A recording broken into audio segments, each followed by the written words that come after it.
Gold, trusted gold buyers. మీరు తాకట్టు పెట్టిన బంగారాన్ని విడిపించి ఈ రోజు ఉన్న మార్కెట్ ధరకు కొనబడను. మీరు డైరెక్ట్ చేసిన హీరోలు అందరిలో ఇది మాత్రం ఖచ్చితంగా మీరు ఒక పేరు చెప్పాల్సిందే. Who's your all time favourite hero మీరు డైరెక్ట్ చేసిన హీరోలు? అసలు ఏ డైరెక్టర్ అని చెప్తారండి ఇది? చెప్పరా? ఎలా చెప్తారండి? అంటే చెప్పకూడదా?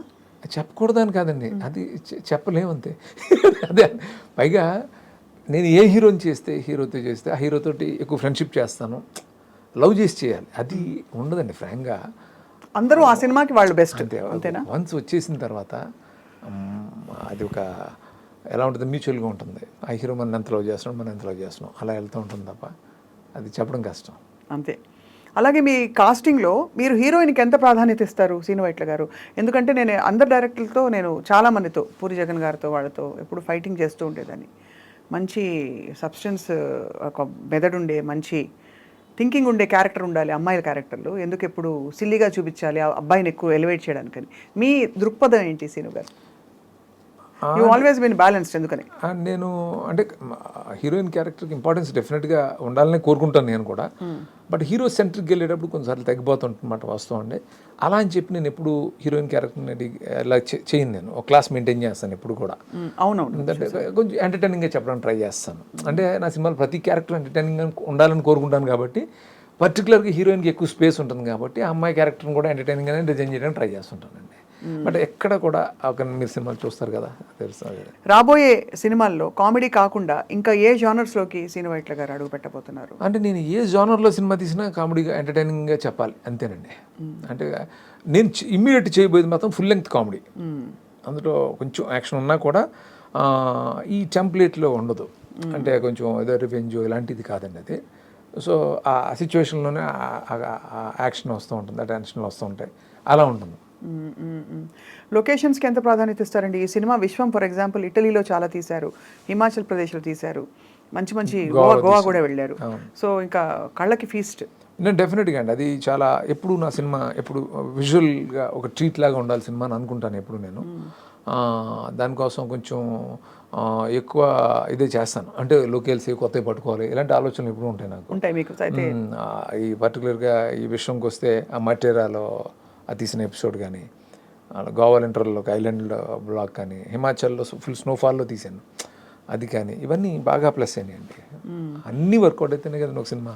చాలా టీడియస్ అండి సినిమా తీయడం అసలు అనుకుంటాం కానీ అబ్బోయ్ ఎంత వర్క్ గ్రౌండ్ వర్క్ చేయాలి, ఎంత ఇది చేయాలి, అంతా చేసి చూసేవాళ్ళు ఏం చేయకుండా చూసేవాళ్ళు మీకు సర్టిఫికేట్ మార్కులు ఇచ్చేయాలి, వేసేయాలి.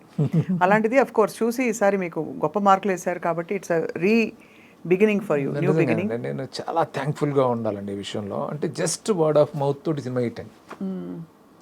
చాలా అడ్వర్స్ సిచ్యువేషన్స్లో ఈ సినిమా వర్డ్ ఆఫ్ మౌత్ తోటి ఆడిందండి సినిమా. అది నిజంగా చాలా గ్రేట్ అండి. అంటే థర్డ్ వీక్ 300 థియేటర్స్ ఇంక్రీజ్ చేయటం అంటే అది మీరు అర్థం చేసుకోండి. అవును అవును, ఖచ్చితంగా అది అలా గ్రాడ్యువల్గా పికప్ అయింది. అప్పుడప్పుడు అనిపిస్తుంది మేబీ ఇదే కరెక్ట్ ఏమో అని. Cinema should speak for it self. లేకపోతే ముందే ఎక్కువ పబ్లిసిటీ చేసేస్తే ఏదో ఎక్స్పెక్టేషన్ పెట్టుకెళ్ళి. పబ్లిసిటీ చాలా ఇంపార్టెంట్ అండి. అంటే మాకు పబ్లిసిటీ ఎందుకు ఇంపార్టెంట్ అంటే అండి, ఫస్ట్ థియేటర్కి జనాన్ని తీసుకురావడానికి చెయ్యాలి. మేము అన్ఫార్చునేట్లీ అంటే ఎవరిని బ్లేమ్ చేయడానికి లేదు ఇక్కడ. డేట్ అనౌన్స్ చేసేసి ఇంకా డేట్కి ఇంకా ఛాన్స్ లేదు, ప్రమోట్ చేసే ఛాన్స్ లేదు మాకు. సాంగ్స్ కూడా రిలీజ్ చేయలేకపోయాం. చేయకుండా చేసినా హిట్ చేసినందుకు అందుకే చెప్తున్నాను చాలా థ్యాంక్ఫుల్గా. అంటే నాకు పెద్ద రిలీఫ్ ఇచ్చారు.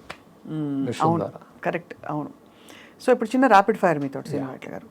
అఫ్ కోర్స్ మిమ్మల్ని ఇబ్బంది పెట్టే ప్రశ్నలు ఏమి అడగము. అంటే ఫేవరెట్ హీరో హీరోయిన్ అంటే మళ్ళీ మీరు ఇబ్బంది పడతారు కాబట్టి అవి అడగకుండా, మీరు డైరెక్ట్ చేసిన హీరోస్ కాకుండా మీ all time favourite screen hero ఎవరు, ఏ భాష, ఎనీవేర్? నేను చాలా సందర్భంలో చెప్పాను. నేను కృష్ణ గారు కృష్ణ గారు అంటే నాకు చిన్నప్పుడు కృష్ణ గారు అంటే చాలా ఇష్టం నాకు. సూపర్ టేస్ట్ అండి అసలు. Favourite heroine? హీరోయిన్లు మారిపోతూ వచ్చారండి చాలామంది.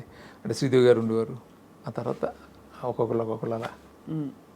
రామ్ గోపాల్ వర్మ గారిని ఒక వర్డ్లో డిస్క్రైబ్ చేయాలంటే ఏం చెప్తారు? యూనిక్ అండి. యూనిక్. తిట్టకుండా పొగడకుండా వాళ్ళు చెప్పారు. యూనిక్ అండి. అవును ఖచ్చితంగా. Just kidding. యూనిక్ అండి. నేను చూడలేదు అలాంటి మనిషి, ఇంకో మనిషిని నేను చూడలేదు. రైట్. బ్యూటిఫుల్. మీ ఫేవరెట్ హాలిడే డెస్టినేషన్? ఫేవరెట్ అంటే ఎక్కువ అంటే నేను వెళ్ళేది గోవా, స్విట్జర్లాండ్ ఇష్టం. Switzerland, okay. శ్రీను వైట్ల గారు ఖాళీగా ఉన్నప్పుడు ఏం చేస్తారు? ఆలోచిస్తారా? సినిమాలు చూస్తారా, లేక బాధపడతారా, సంతోషపడతారా, నవ్విస్తారా? నేను సినిమాలు చూస్తానండి, ఫ్రెండ్స్తో స్పెండ్ చేస్తాను, లేకపోతే పొలం వెళ్తాను, ఫామ్కి వెళ్తాను అంతే. మీ బెస్ట్ ఫ్రెండ్ ఎవరు? చాలామంది ఉన్నారండి, అంటే ఒక 10 మంది ఉన్నారు. 10 మంది బెస్ట్ ఫ్రెండ్స్ ఉన్నారు? 10 మంది ఉన్నారు. అందరూ ఇండస్ట్రీ వాళ్ళే? ఇండస్ట్రీ కాదు, కొంత బయట, కొంతమంది బయట, కొంతమంది ఇండస్ట్రీలో. యా. శ్రీను వైట్ల గారి ఆల్ టైమ్ డ్రీమ్ ప్రాజెక్ట్ ఏంటి? ఆల్ టైమ్ డ్రీమ్ ప్రాజెక్ట్ అనేది నాకు ఫ్రాంక్గా నాకు నెక్స్ట్ చేసే సినిమానే డ్రీమ్ ప్రాజెక్ట్ అంటే. ఇప్పుడంతా all set on the comedy. ఈ హీరో ఎవరైతే మీరు రివీల్ చేయబోతున్నారో ఫస్ట్ నాకే చెప్తారు కదా మీరు? మీకే చెప్తాను ఎందుకంటే అండి అదే మనల్ని ఎగ్జైట్ చేస్తూ ఉంటుంది. అవును, కరెక్ట్. సో డ్రీమ్ ప్రాజెక్ట్ అనేది అంటే ఎక్కడికక్కడ అదే డ్రీమ్ ప్రాజెక్ట్ మీరు చెప్పినట్టు. ఎందుకంటే అదే దాని మీద మనసు పెడతారు. అంతకంటే పెద్దది అవుతుందా వి డోంట్ నో, తెలియదు, అదే పెద్దది అవుతుందా అని చెప్పేసి. మహేష్ బాబు గారిని కొత్తగా చూసాం మీ సినిమాలో. ఇప్పుడు ఇంటర్నేషనల్ స్టార్ అయిపోయారు, రాజమౌళి గారితో చేయబోతున్నారు. What do you feel as his director? చాలా హ్యాపీగా. మహేష్ బాబు నాకు చాలా క్లోజ్ ఫ్రెండ్, తను ఆ స్థాయికి వెళ్ళడం చాలా చాలా సంతోషంగా ఉంది. అంటే మళ్ళీ మనకు దొరుకుతాడా దొరకడా అని దిగులుగా కూడా ఉంది. అయ్యో అవునవునవును ఉంటుంది. అదే అండి. అలాగే మీరు చిరంజీవి గారితో చేశారు, రామ్ చరణ్ గారితో రాబోయే రోజుల్లో డెఫినెట్గా అండి అందరు హీరోలతో చేయాలనే ఉంటుంది. మిస్ అయిపోయిన వాళ్ళు?